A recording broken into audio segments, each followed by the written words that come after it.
여러분, 지금 현재 저희들이 인류 역사상 어디쯤에 있는 것일까요? 진화론에서 말하는 거는 거의 100억 년? 100억 년 가까이 지금 지나와서 지금 현재에 이르렀다. 그 이상도 말하시는 분이 있는 것 같고 천차만별로 다 다릅니다. 그런데 우리 성경이 말하는 역사는 지금 인류 역사는 거의 6,000년에 이루고 있습니다. 근데 지금 이 사회적으로 일어나고 있는 일들을 보면 코로나에 의한 어떤 전염병이 돌고 있고 그리고 전 세계적인 팬데믹이라는 상황이 지금 저희들에게 앞닿아 있는 겁니다. 그러니까 사실 이 팬데믹이라는 것은 어떻게 보면 통제의 영역이에요. 사람들을 통제하기 시작하는 그런 영역으로 들어왔다는 겁니다. 근데 그것이 한 나라만이 그런 게 아니고 전 세계적으로 통제를 하게 되는 그런 시점에 지금 이르렀다는 거예요. 그러니까 어떻게 보면 나라적으로 부분적으로 그런 통제가 있기는 했지만 지금처럼 전 세계적으로 이런 통제가 이루어졌던 적은 단 한 번도 없었다는 겁니다. 전 세계적으로. 그러니까 이쯤 되면 뭔가 지금 세상이 흘러가고 있는 게 이상하다라는 생각을 할 수 있어야 됩니다. 그냥 그러려니 또 뭐가 이렇게 터졌구나 하면서 또 이게 똑같은 일이 일어났구나 이런 생각을 가지기보다는 뭔가 지금 이 세상이 흘러가는 것이 조금은 이상하다라는 생각을 가질 수 있어야 되는 것입니다. 여러분, 어딘가 그 길을 가다가 길을 잃어버리잖아요. 그러면 길을 찾기 위해서는 뭘 먼저 해야 되죠? 내가 지금 현재 어디에 있는지를 알아야 되죠. 그리고 만약에 사막 한가운데에 제가 놓여져 있다면 저와 여러분이 사막 한가운데 그러면 뭐부터 해야 되죠? 방향을 찾아야 돼요. 어디가 동서남북인지 방향을 먼저 알아야 돼요. 그래야지 방향을 보고 사막을 빠져나갈 수 있는 거예요. 그러니까 이 두 말은 뭐냐면 지금 현재 내가 어디에 있는지 어디에 서 있는지 아는 게 굉장히 중요하다는 겁니다. 근데 마태복음 16장 1, 2, 3절을 보면요, 바리새인들도 사두개인들과 함께 와서 시험하여 그분께 하늘로부터 오는 표적을 자기들에게 보여줄 것을 그분께 요구하매 그분께서 그들에게 응답하여 이르시되 저녁이 되면 너희가 말하기를 하늘이 붉으니 날씨가 좋으리라 하고 아침에 이르기를 하늘이 붉고 흐리니 오늘은 날씨가 굿으리라 하는도다. 오 너희 위선자들아, 너희가 하늘의 모습은 분별할 수 있으면서 시대의 표적들은 분별할 수 없느냐, 이렇게 말씀하시거든요, 예수님께서.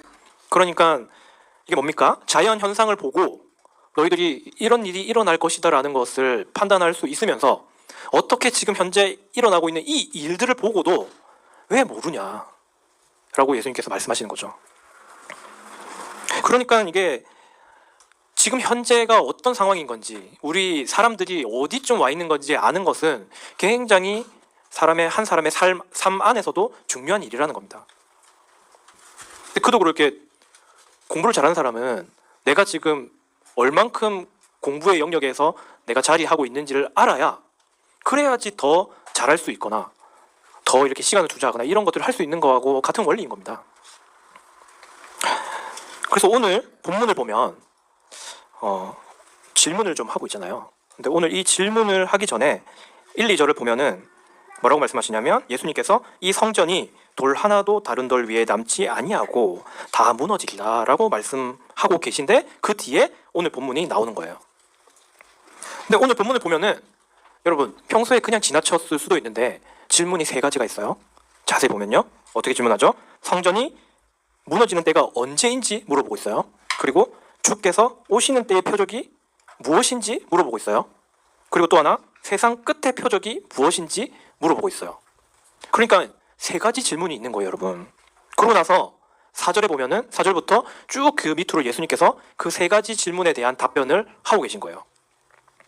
성전이 무너지는 때가 언제인지, 주님이 오시는 때의 표적이 무엇인지, 그리고 세상 끝의 표적이 무엇인지, 이 3가지에 대한 답변을 밑에 해주셨다는 겁니다. 7년 환란기에 대한 답변이 아니에요. 이 3가지에 대한 답변을 밑에 일괄적으로 해주셨고 그 답변 가운데 이 3가지를 우리는 잘 분류할 수 있어야 됩니다. 그래서 성전이 무너지는데, 여러분 이 성전이 무너지는 거 돌 위에 하나도 남지 않았다라고 표현하고 있잖아요.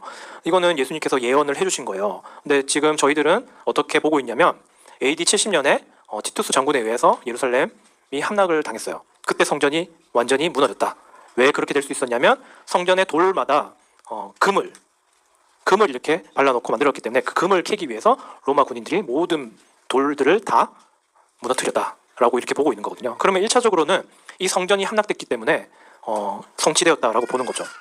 그럼 그때 일어나는 일에 대해서 밑에 적어 놓으셨다는 거예요.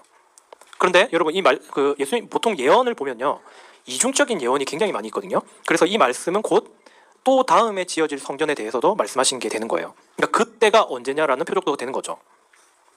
그러니까 적그리스도가 분명히 성경은 적그리스도가 성전에 선다고 말씀하고 계시거든요. 그러면 어쨌든 성전은 있어야 돼요. 근데 지금은 성전이 없어요. 그렇기 때문에 성전이 만들어질 거다라는 추측을 해볼 수 있는 겁니다. 그리고 보면은 주께서 오시는 때에 대해서 답변을 하신 거잖아요. 이건 뭐예요? 예수님의 재림의 때의 표적이 뭐냐고 질문을 하는 거죠. 이건 뭐 다른 이견이 없습니다. 그냥 예수님의 재림의 때가 언제냐고 물어보는 거예요. 근데 그 다음 게 뭐냐면 세상 끝의 표적, 세상 끝. 여러분 근데 세상 끝이라고 하면 너무 애매한 표현인 거예요. 세상 끝이 어디? 여러분 세상 끝이 7년을 말하는 걸까요? 세상 끝이 무엇일까요? 저희들은 항상 성경을 볼 때 모르겠으면 성경 안에서 그 해답을 찾아야 됩니다. 성경 안에서 나의 생각을 주입하는 게 아니고 성경 안에서 세상 끝에 대해서 뭐라고 설명하느냐, 이걸 알아야 된다는 거예요. 그래서 찾아보면 고린도전서 10장 11절에 보면 한편 이 모든 일은 그들에게 본보기로 일어났으며 그것들은 세상의 끝을 만난 우리를 훈계하기 위해 기록되어 있느니라. 자, 사도 바울이